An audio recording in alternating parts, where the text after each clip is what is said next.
Just wanted to say first and foremost, thank you for inspiring us with your story, with your songs. Maraming salamat. And you deserve all of this, all of what you're having. And with that, we would like to present this plaque. This plaque is presented to DJ Montero in recognition for being the first Filipino solo male artist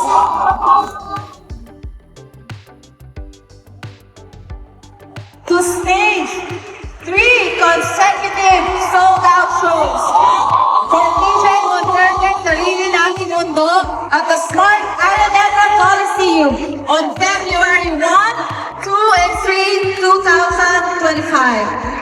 Presented by Smart Araneta Coliseum this 3rd day of February 2025 in Quezon City, Philippines. Signed by Ms. Irene L. Chief Operating Officer, and Ms. Maria Victoria Araneta Forrest, Director for Special Events. Thank you and congratulations. Thank you.